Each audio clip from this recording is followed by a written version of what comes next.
बिस्मिल्लाहिर्रहमानिर्रहीम। बहुत समय पहले की बात है। एक छोटे से गांव में याह्या नाम का लड़का रहता था। याह्या गरीब था लेकिन उसका दिल बहुत साफ था और वह हमेशा मेहनत और ईमानदारी से कमाई करता था।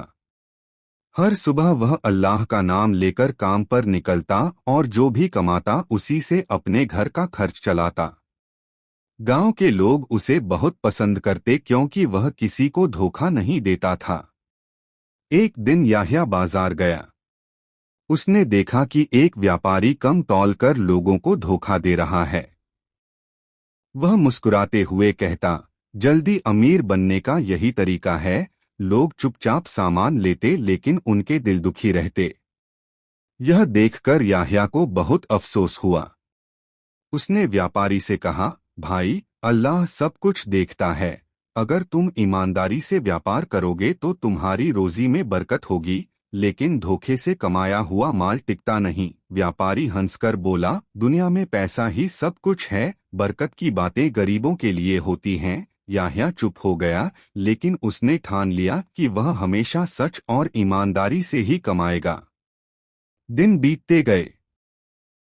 व्यापारी की दुकान बड़ी थी और ग्राहकों की भीड़ रहती थी, लेकिन वह हर दिन धोखा देकर ही बेचता।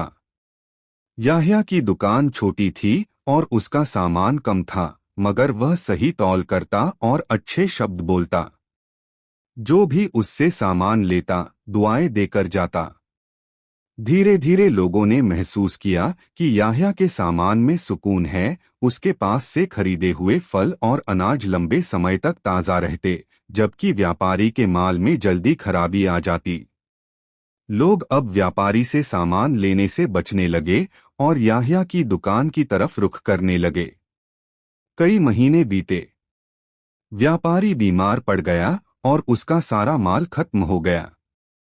जिन लोगों को उसने धोखा दिया था, वही लोग अब उसका साथ छोड़ गए।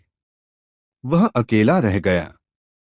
दूसरी ओर याह्या की कमाई भले ही कम थी, मगर उसमें इतनी बरकत थी कि उसका घर हमेशा आबाद रहा। उसके पास कभी ज्यादा दौलत नहीं आई, लेकिन उसका दिल हमेशा सुकून में रहा।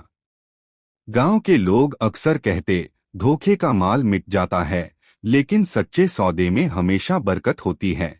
याह्या ने अपने पूरे जीवन में कभी झूठ का सहारा नहीं लिया और न ही किसी को नुकसान पहुंचाया। उसकी ईमानदारी ने उसे गांव का सबसे इज्जतदार आदमी बना दिया।